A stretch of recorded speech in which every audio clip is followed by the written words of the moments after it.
let us reflect on an issue which is very, very, very contentious and very sensitive in the modern world. When I talk of the modern world, I talk of this present generation, and that is the dress code, either in going to church or any public places.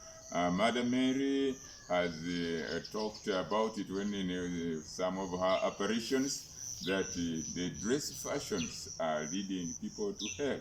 And we are not going to be biased in the reflection. It is both for men and women. This dress code, what does it imply to the present generation? And we have been the national representative in Uganda here of the Living Rosary Association of St. Philomena, which was started by Blessed Mary Pauline Jaricot. Now it is being headed by Patty Melvin from Texas, so she appointed me to be the national director, and we get some communication in writing, so I'm going to read verbatim so that they are not my words, but I can also comment, you can also comment, and we have to really help each other with the information. So, about the dress code, it reads, the Mary-like standards of modesty in dress. There's modesty and immodesty. So how do we learn about that? Be Mary-like, Mary, Mother of God, by being modest. You see how you look at all her pictures, even when she's appearing in apparitions in Fatima, in Guadalupe, in Lourdes, everywhere, in Noko, Pibeho, how does she appear when she's dressed? Be modest by being Mary-like. Saint Teresa of Avila tells us that God has made two great things in the world: the rose when it is fresh, and the young girl when she is pure. Purity is a precious virtue, most pleasing to God, because it raises man almost to the level of angels. It makes our soul like that of our Blessed Mother, the purest of virgins. How great was Our Lady's love for virginal purity!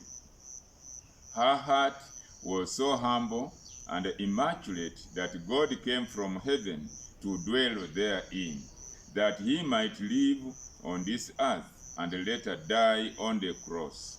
Remember the story of Saint Bernadette.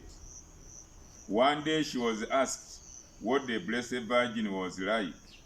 Her face lit up as she answered, "Oh, she was so beautiful that once you have seen her, you would gladly die to see her again." That was at Lourdes.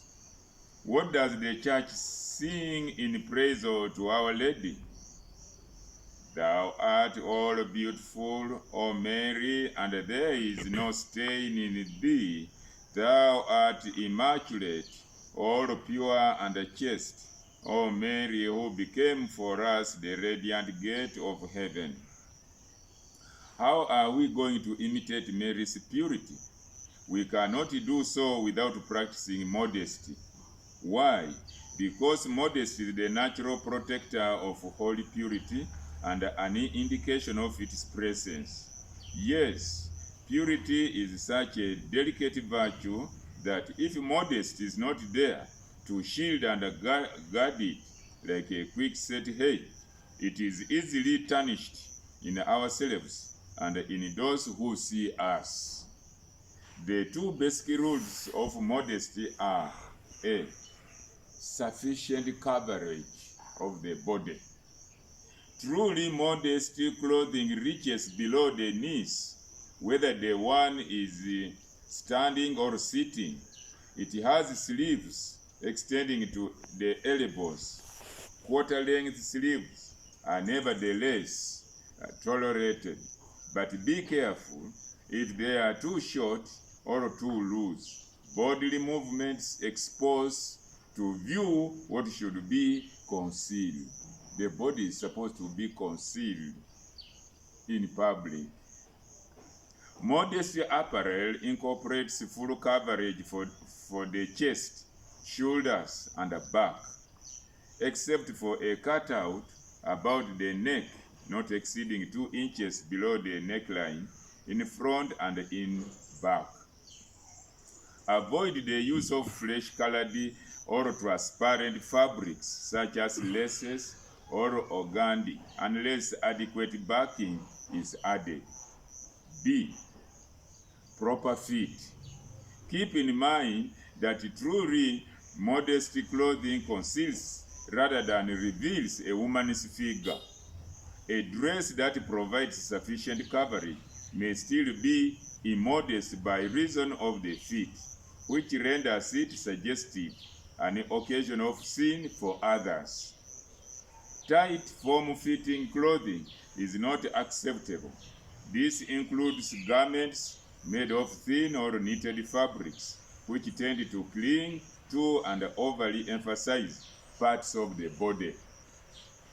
Avoid shirts or blouses unduly revealing of the feminine form.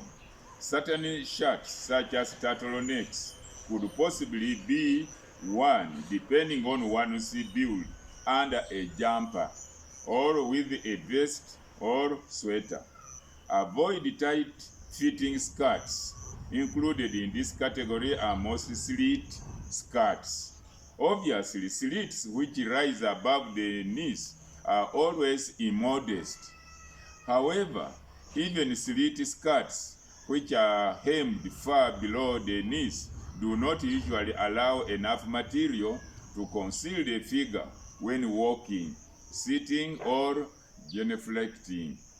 A straight skirt or one that is narrower at the bottom than at the top does not lend itself to modesty.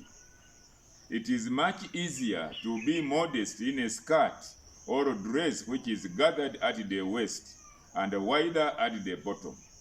The extra material allows for freedom of movement, thus avoiding pulling and tightening of the garment, or in the case of tight slit skirts, of exposing the body at the slit.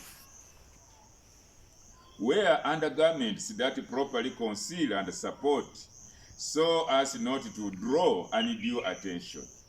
A slit is a necessity for almost all fabrics, but especially for those which are lightweight, light-colored, or light see-through. Many women do not realize that their figure or their undergarments are clearly outlined because they are not wearing a slit. Note well that clothing may be modest on one person and immodest on another. Do not try to fit into something which is too small. Some garments may be made modest if they are slightly altered. For example, a few buttons could be added to button front skirts whose opening rises too high. What about pants? God made men and women different. He gave them their own roles to play in the divine plan. Pants are appropriate apparel for a man's nature and figure, whereas dresses and skirts are fitting attire for a woman, since they help her maintain her identity and dignity. On the other hand, when a woman wears men's clothing, the respect due to her God-given nature is lowered. Girls, dress like true women and daughters of the Virgin Mary. Be courageous enough to get rid of all your pants and shorts. Show that you are proud to be what God has made you. This is your glory before Him and before others. Checklist. Is my neckline high enough? 1. 2. Is the fabric too see-through? 3. Is my figure overly emphasized whether I stand still or move? Is my garment still modest when I walk when Eileen falls.